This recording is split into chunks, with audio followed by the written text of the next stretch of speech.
Hello and welcome back to the Daily American Kitchen.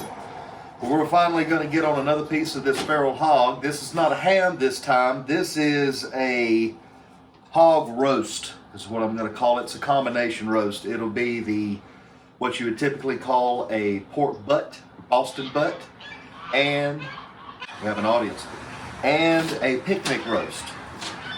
Both of those are taken from the shoulder, usually cut in half. The Boston butt will have the blade and the picnic roast will have the joint. We're not going to separate these two. We're going to cook them both at the same time. Picnic roast is usually a little tougher than your Boston butt, marginally. And I think the mixture of the two will be beneficial in one setting, is what I'm trying to say. We got just a little bit of flap here I'm going to take off because that's just going to burn up and not be any good. And what I'm going to do with that is I'm going to put it in the tray to render down for pork fat. I don't know if you call pork fat tallow. I know it's called lard, but either way, that's what this is going to be for. And we're going to just season this bad boy up the same way you would do any other pork roast, Boston butt or a picnic roast. A little bit of salt and pepper and some award-winning grub rub. Found at Academy Sports. You kind of like the flavor. It's a little sweet.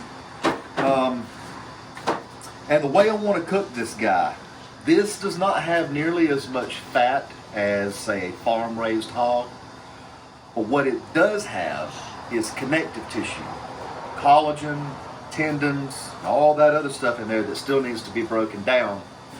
You can break it down two ways. You can either get it up to around 190, 195 and hold it for a very long time in hopes that you don't dry it out, or you can bring it all the way up in a hurry to about 208 degrees.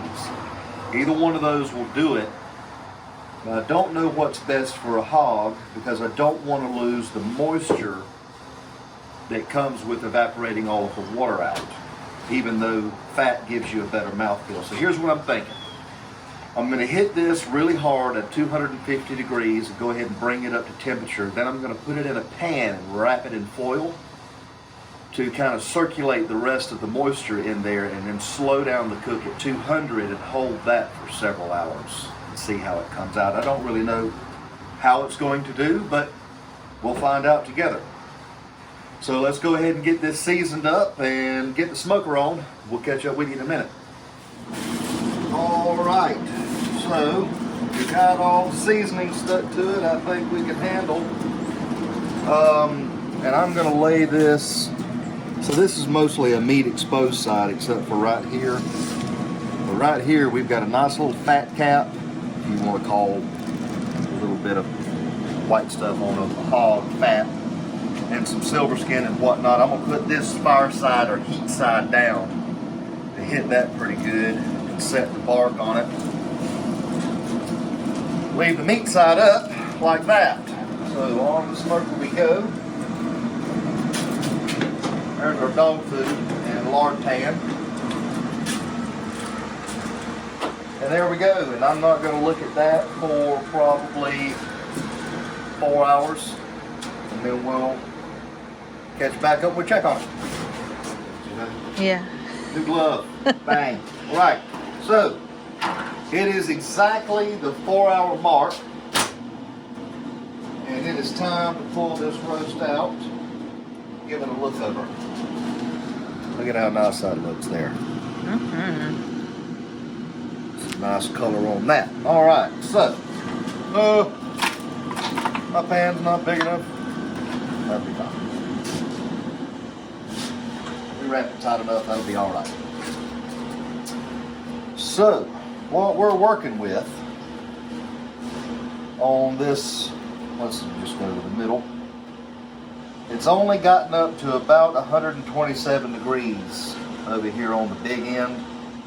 That's 140 degrees. It's a little shallower right there where the bone is. But if you come down here to where it's really shallow, that is 173. And that is exactly why we want to go ahead and pull this off and wrap it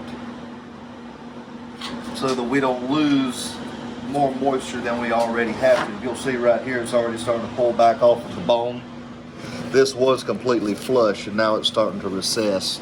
And that's due to the shortening of the muscle tissue fibers and the sinew and everything else contracting, and right before it breaks down it'll do that. Overall it looks really good. We don't want this to overcook as much as we can possibly help. It's still going to get over temp. This is going to reach 200, probably 211, 212 degrees way before this gets up to 200, and that's too much. So if we didn't wrap it and left it unwrapped and it did that, then this end here would be completely dry. There would be no more moisture left in it by the time we got to this. But you still have a large portion here, but I want to save as much as possible. So that's where tin foil comes in. But before we do that, I'm going to add just a little bit of water to the bottom of this pan. Probably a quarter to a half cup. Something like that, just to give it some steam. And then let's take the tin foil. I never can do this. Let's see if I can do it on camera. Trademark Eldridge screw up there. Alright. Who can tell me why I did that? Class. You in the front. To help it give it more protection. That's right. What that does is that keeps the bone from poking through. Look at that. If anybody out there has some tips on how to tear tin foil without that little skew happening, let me know in the comments below. But it is there for protection. It can add a little thermal protection, but the main job of that is to keep that bone from coming through my tin foil. We'll want to make sure that we got this wrapped good and tight to seal in all the moistures and juices and everything else that we can possibly salvage from this guy.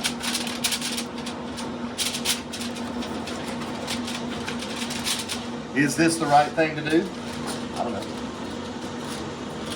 We're going to find out.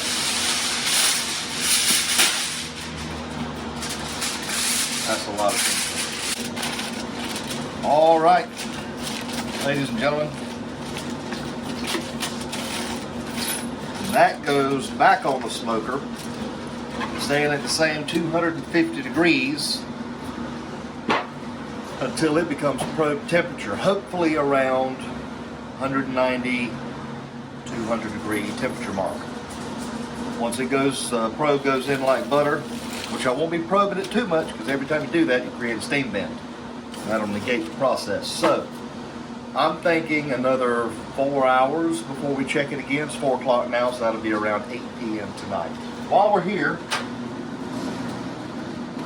let's check on the tallow making process with all of our hog fat. Look at that. These are the trimmings that we got off of the ham. Ugh. That's almost like potato chip consistency there. That's probably about all we can salvage out of that. This piece here might have some more. But there's nothing wrong with letting that go. It won't burn at this temperature. It just collects more smoke flavor. There's our dog bones. Oh yeah.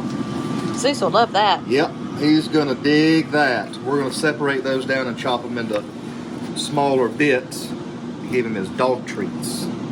What dog wouldn't like a smoked bone? All right, back on. Continue the cooking process, and we'll catch up with you guys around 8. Hold glove. Hello again. It is now 7:35, and we've already pulled the pork roast because it had already reached a satisfactory tenderness with the probe and a satisfactory temperature, so that we know everything's broken down fully as far as all of the collagen and cartilage and sinew and tendons and everything else is going to turn into big jelly and make that nice and moist and fall apart.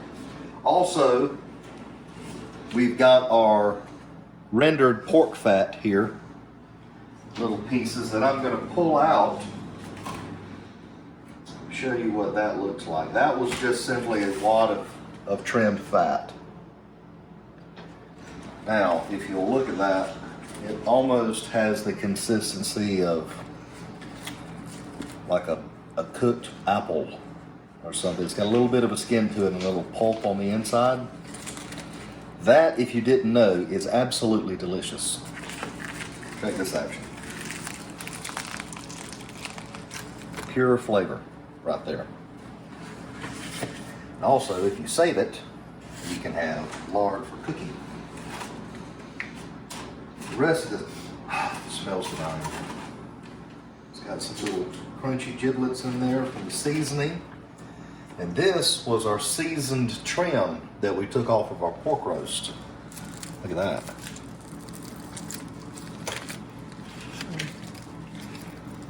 That's almost a confit. Is that how you say that?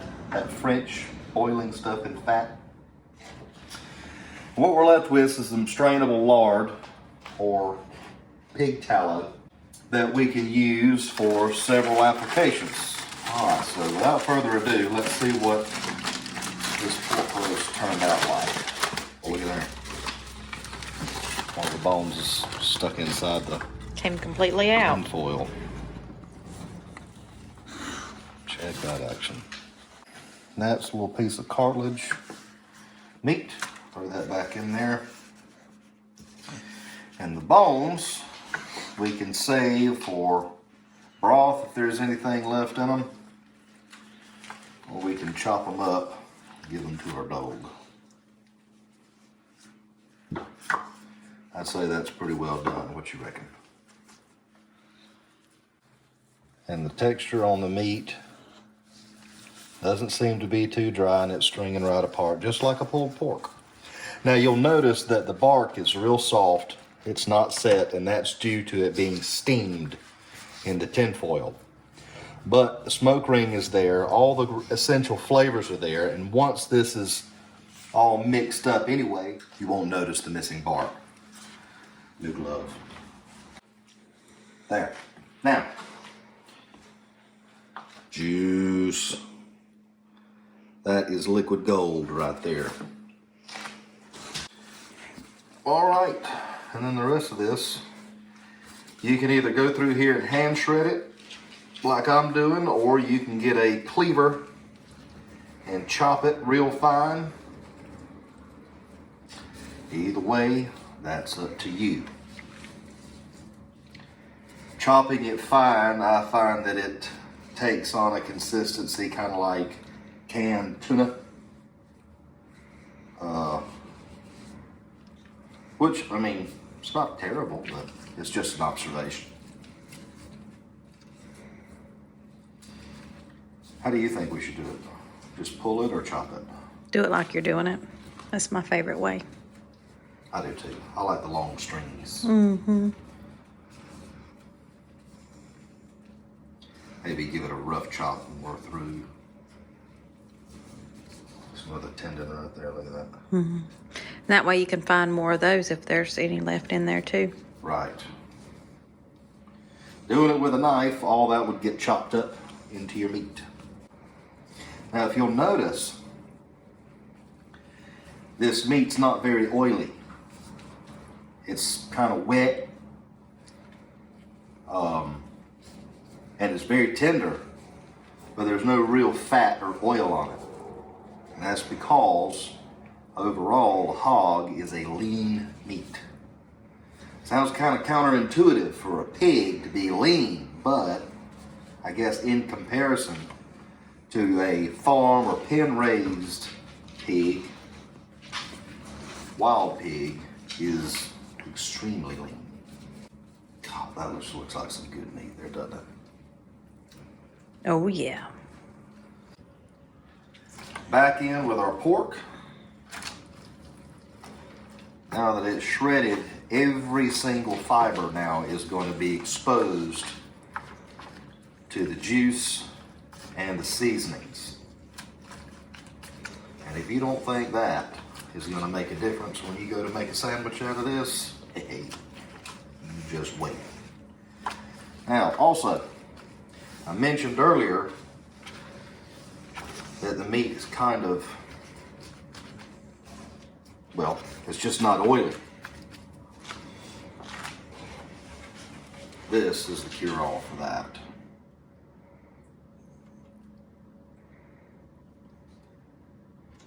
Many of you know this, but many of you also may not, is that perceived moisture in a bite of barbecue is indeed your fat. It is not water moisture, it is fat moisture. And that right there, ladies and gentlemen, is just about perfect.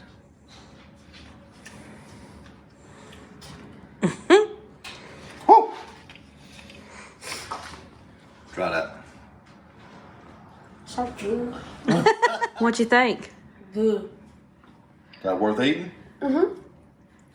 That'll do, huh? Yes.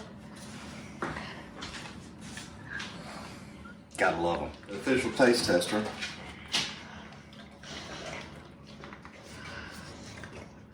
What do you think about that? Yeah. Judging by the drool on his face, I think that'll do. Now, if it wasn't already good enough, you can take it to the next level by chopping up all this crackling that you rendered down for that yummy, juicy, tasty fat.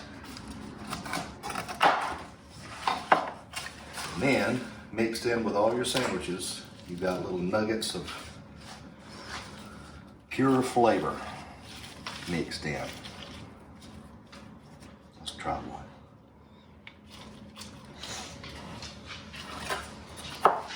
That is pork on another level. If you have not yet cooked anything from a wild hog and all you're used to is farm-raised pork, you need to give this a try. As always, thank you guys for stopping by and joining us for this two-part session of the Daily American Kitchen. Don't forget to like and subscribe and hit that notification bell button.